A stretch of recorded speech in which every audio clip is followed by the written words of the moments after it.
दिल्ली वालों, आपके शहर में एक ऐसा इवेंट हो रहा है जो इंडिया में आज तक कभी नहीं हुआ। क्या आप उसके लिए रेडी हो? दिल्ली में हो रहा है इंडिया का सबसे बड़ा हैलोवीन फेस्टिवल हॉरर कॉन, जहां परफॉर्म करेंगे आपके फेवरेट क्रिएटर्स। हॉरर वर्ल्ड के टॉप स्टोरी टेलर्स सुनाएंगे आपको लाइव हॉरर स्टोरीज। इंडिया के टॉप पॉडकास्टर्स करेंगे लाइव ऑडियंस के सामने अपना पॉडकास्ट। इंडिया के सबसे पॉपुलर पैरानॉर्मल एक्सपर्ट्स सुनाएंगे आपको अपने एक्चुअल केसेस की रियल इन्वेस्टिगेशन स्टोरीज। जादू भी होगा, गूज़बम्प्स से भरे डांस परफॉर्मेंसेस भी होंगे, बॉलीवुड से सरप्राइजेस भी होंगे और साथ ही होंगे आपके फेवरेट क्रिएटर्स। दिल्ली का सबसे बड़ा हॉरर कॉस्प्ले कंपटीशन भी हो रहा है हॉरर कॉन में, जहां आपके फेवरेट हॉरर विलन्स भी होंगे और इस सब के साथ होगा बहुत बहुत सारा फन जो आपने पहले कभी भी एक्सपीरियंस नहीं किया होगा।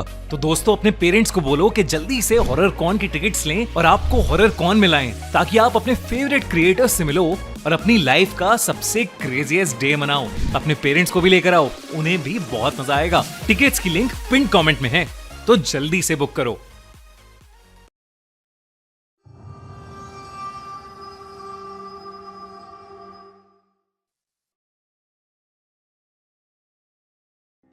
ये कहानी 2013 की है, जब वान्या अपने 3 दोस्तों देव, अली और निधि के साथ हिमाचल प्रदेश के कुल्लू शहर में 4 दिन की ट्रिप के लिए आई थी। उनकी ट्रिप के आखिरी दिन दशहरे का त्योहार था और कहते हैं कि कुल्लू का दशहरा पूरे इंडिया में बहुत फेमस है। इसलिए वान्या ने अपने दोस्तों से जिद करी कि अपने घर दिल्ली जाने से पहले वो ये मेला देखना चाहती है। सब खुशी खुशी मान गए और अपना सारा सामान गाड़ी में रखकर मेले के लिए निकल गए। वो अब मेले से कुछ ही दूर थे कि उन्हें लगा कि जैसे उनकी गाड़ी के टायर के नीचे कुछ आ गया हो। अली गाड़ी से उतरा और उसने देखा कि वो एक चौराहे पर खड़े थे और उनकी कार के टायर के नीचे एक मरी हुई काली बिल्ली और एक नींबू पड़ा था। अली ने यह बात सबको बताई। अली को लग रहा था कि उनके साथ किसी ने कोई मजाक किया है। निधि और देव भी अली की बात से सहमत हो गए, पर वान्या को कुछ अजीब सा इंट्यूशन आ रहा था, जैसे कुछ गलत होने वाला हो।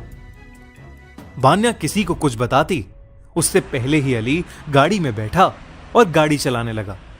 वो लोग कुछ ही दूर पहुंचे थे कि उनकी गाड़ी अचानक से रुक गई।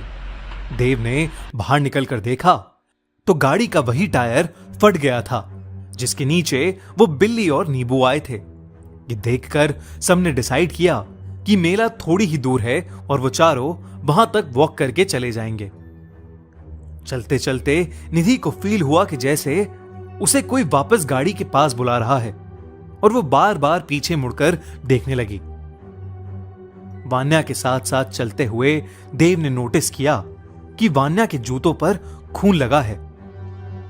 उसने वान्या से उस बारे में पूछा, पर वान्या ने कोई जवाब नहीं दिया। तभी अली अचानक से चलते चलते गिर पड़ा। उसके दोस्त उस पर हंसने लगे, लेकिन अली ने उठकर कहा कि किसी ने तो उसे धक्का दिया। सब ये सुनकर थोड़े हैरान हो गए, क्योंकि उन चारों के अलावा वहां कोई नहीं था। तभी दूर से उन सभी को वान्या के चिल्लाने की आवाज आई। उन्होंने पलट कर देखा तो दूर पीछे से वान्या भागती हुई आ रही थी। ये देखते ही देव, निधि और अली के पैरों तले जमीन खिसक गई। जो वान्या उनके साथ अभी तक चल रही थी, अब वहां नहीं थी। असली वान्या आकर अपने दोस्तों से पूछने लगी कि वो उसे गाड़ी में क्यों छोड़ आए थे। ये सुनकर निधि अचानक इतना डर गई कि उसके बुरी तरह पसीने छूटने लगे और वो वहीं खड़ी जम सी गई। देव ने निधि से पूछा कि उसे अचानक क्या हुआ, तो उसने अपने हाथ से एक पेड़ की तरफ इशारा किया। उसी वक्त सबने उस पेड़ की तरफ देखा तो उन्हें उस पेड़ से उल्टी लटकी हुई एक औरत नजर आई। वो इतनी डरावनी थी कि उसे देखकर निधि तो बेहोश ही हो गई। उसकी आंखें बिल्कुल लाल थीं, लंबे सफेद बाल, टेढ़े हाथ और सफेद साड़ी पहने हुए वो उन्हें देखकर मुस्कुरा रही थी। उसी औरत के साथ एक काली बिल्ली भी पेड़ पर बैठी थी। ये देखते ही वान्या, अली और देव बहुत ज्यादा घबरा गए और निधि को उठाकर वहां से भागने लगे। भागते हुए वो भीड़ से भरे दशहरे के मेले में पहुंच गए। वहां जाकर उन्होंने निधि को जगाया, पर वो डर के मारे एक सदमे में चली गई थी। उन चारों ने पूरी रात उसी मेले में बिताई और सुबह होते ही अपनी गाड़ी ठीक करा के वहां से निकल गए। वापस जाते हुए निधि की हार्ट फेलियर से मौत हो गई। कुछ दिनों बाद वान्या ने सबको बताया कि उस दिन वान्या ने देखा था कि निधि गाड़ी के बाहर कुछ देख रही थी। जब वान्या ने बाहर देखा तो उसे वही पेड़ दिखा जिस पर उस रात वो औरत लटकी हुई थी। उस पेड़ पर उसे वो औरत तो नहीं दिखी, पर वो काली बिल्ली वहीं बैठी थी। निधि उसी काली बिल्ली को देखे जा रही थी। अचानक उस काली बिल्ली को देखते देखते निधि की आंखें लाल हो गई थीं। निधि वान्या को देखकर वैसे ही मुस्कुराए जा रही थी जैसे उस रात वो औरत मुस्कुरा रही थी। उसके कुछ ही देर बाद निधि हार्ट फेलियर से मर गई। उस दिन निधि को देखकर वान्या इतनी डर गई थी कि वो किसी से कुछ बोल ही नहीं पाई और उन तीनों ने अपनी प्यारी सी दोस्त निधि को हमेशा हमेशा के लिए खो दिया। ये खौफनाक किस्सा वो तीनों शायद जिंदगी भर नहीं भूल पाएंगे। और अगर आप कभी उस रास्ते से कुल्लू जा रहे हो तो उस सफेद साड़ी वाली औरत और उस काली बिल्ली से सावधान रहें। The kidnapper. समीर एक न्यूज रिपोर्टर था और उसके टीवी चैनल वालों ने उसे स्पेशल कवरेज के लिए एक गांव में भेजा था। उस गांव में हर साल दशहरे और नवरात्रों के दौरान काली माता की एक महापूजा की जाती थी। उस पूजा में एक मेला लगता था जिसकी वजह से गांव का कुछ अलग ही माहौल रहता था। समीर जब वहां पहुंचा तो मेले की रौनक को देखकर दंग रह गया।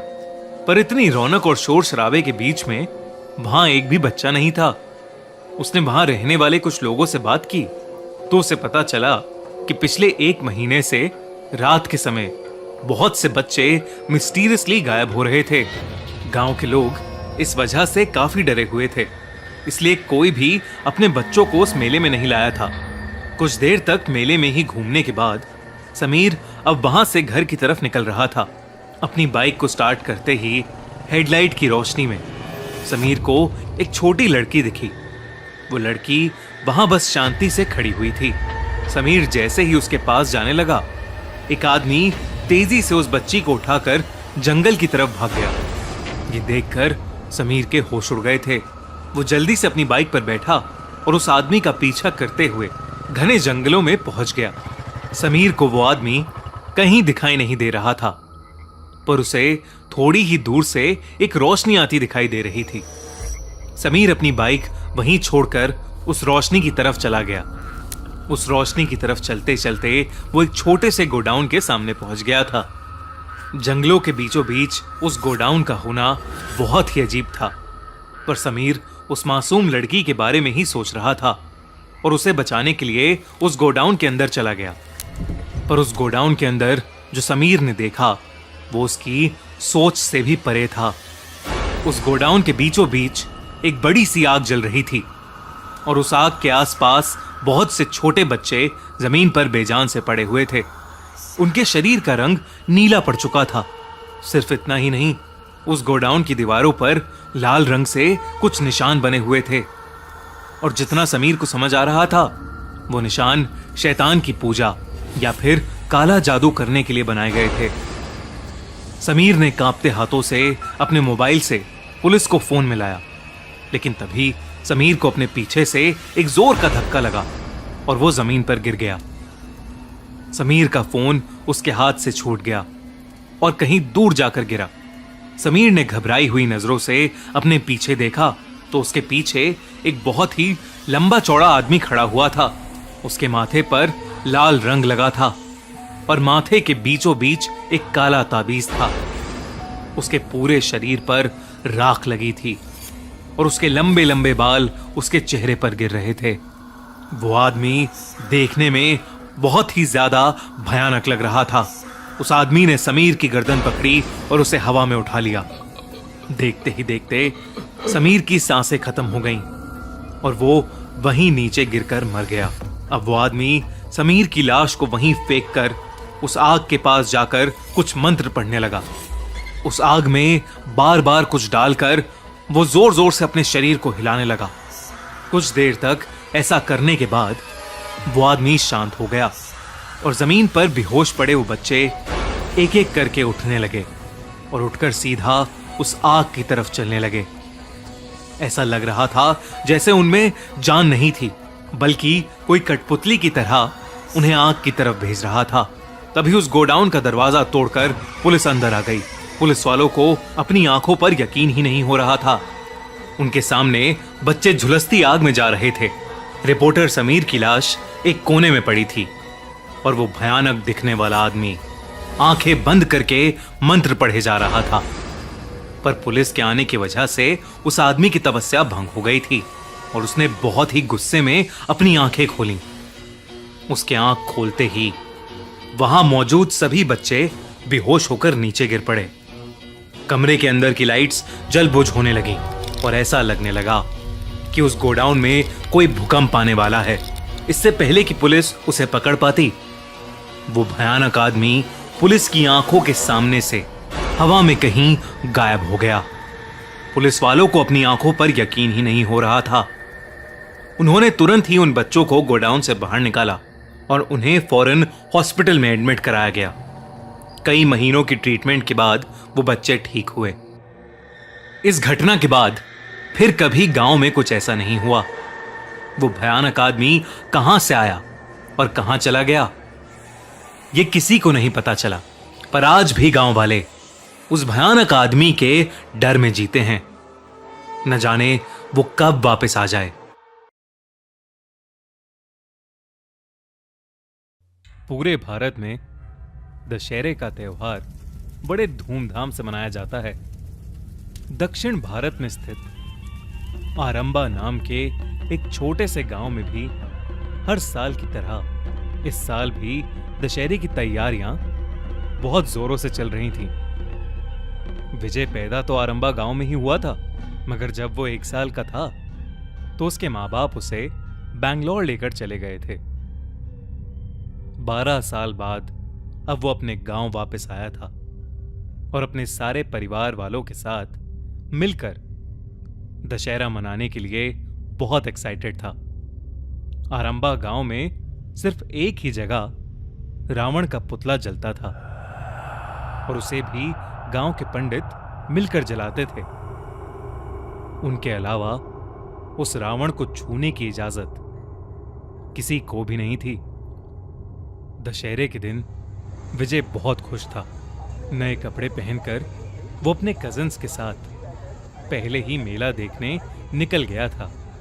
मेले के अंदर पहुंचते ही विजय और उसके भाई बहनों ने खूब मजे किए, अलग अलग चीजें खाईं और झूले भी झूले।